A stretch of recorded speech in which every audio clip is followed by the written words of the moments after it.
I'm gonna make one thing very, very clear. It's not that I didn't review last week's chapter because I despised it that much. But don't get me wrong, I absolutely loathed last week's chapter. It wasn't even worth reviewing. But that wasn't the real reason why I didn't review it. I didn't review it because I didn't see the translation in time. But who could it? It was only an extreme trash of a chapter. So why am I talking about that? Well, let's just summarize 308 a little quickly. This is the angry MFN, the despair reviewer. 308 is basically Asashi is Cersei's dish, and Mana is actually impressed by it, and her bestowing happens on the entire audience.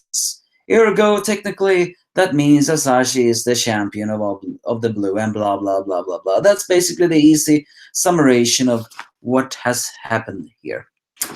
In other words, nothing more than complete and utter bull.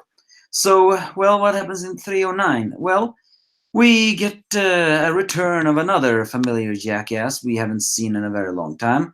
It's none other than Azami. And what makes this chapter so extremely annoying is the fact that Asashi still rubs it in, saying that that mother has now approved of his cooking and all that stuff more. And even though the fact that Simon says that not even he has made someone could done this. However, it's during this time that Alice and Hisako appears again, having saged in Azami and hunted for him as he appears again. Still a little bit more of a, well, in the slump as he's been before. And he says that, so Simon proclaims that what you did to Totsuki is no unforgivable. You also try to save them. You have tried to save Yoichiro as well as Mana and even Arina. So it's here we see actually the story on how Azami courted Mana. It turns out that he didn't court her because she was a Naikiri. I thought she did only because of that, you know, he wanted power and all that stuff. No, it turns out that their romance is exactly like Soma and Erina's now. It ended up being a rivalry that eventually turned into love. So, am I wrong to say that for some reason that greatly pisses me off? Is that wrong for me to say? I mean, it's supposed to be, you know, romantic, heartwarming, and all that stuff. This is meant to show that Azami wasn't really just a dried up old turd. He was something, you know. But the parallels between Azami uh, and Soma in this situation is for some reason extremely disgusting to me. I have no idea why. So either way, he went overboard. It's during this time he met Mana, who also was a student there. She said the exact same thing about the dish, that she felt it tasted like gorillas. And it says that Sami's dish lacked passion. He took offense to that. So he proclaimed that she was going to reclaim those words. Eventually, he became, well, personal taster to her, and he was even impressed by Mana's skills. So it's eventually revealed that she was someone who had the power since elementary school, with a power and opened the foundation of the gourmet world. She had her sparkling eyes on the mission of God's tongue, and stand at the center of dark, furious storms. So eventually, well, it's getting better and better.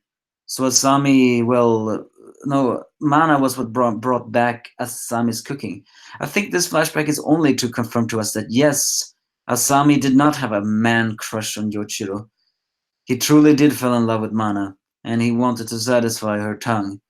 However, she moved too fast, and in the end, his skill couldn't keep up with her. And that was when he fell into an even darker despair and decided that he lost the senpai he admired because of his way of cooking wasn't enough. and he lost his wife because the god's tongue did that, and he didn't want Irina to follow that same step. So he decided to become a devil, a gourmet plan, by guiding the god's tongue into an absolute compass and erase terrible dishes. That is the things of Mana's things. So yes, his extreme, horrible, abusive parent did have some leverage about things that he wanted to guide to Irina. But in the end, he went too far, and he couldn't save a single person, and proclaims that Asashi's skills is without that skills you won't be able to stop it. It's no choice but to make him a champion. And the chapter ends with Yoichiro just saying, "Are you really sure about that?" So yeah, just a complete and utterly bull of a chapter. I have nothing but negative words to say about all of this. But I had to review it. I mean, I can't understand it. I really cannot. Why are you making Asashi so invincible? I honestly want to cry. Everybody's giving up. And yet it seems that Simon and Yoshiro is not giving up. So please already. I do not need to see more despair. Just wrap this up already. But that won't happen anytime soon. Because after all, next week is Golden Week, so we won't get any solution to this all. Soma's dish hasn't been disposed. Everyone is wrong, I think. Asashi said his skills wasn't enough to satisfy the tongue of Mana, but I think it has something else entirely onto that story. I just don't know what it is yet. So, well, I think again, it's just the fact that she just simply decided every dish was the same, and she didn't improve herself. So do give me your thoughts if you have any.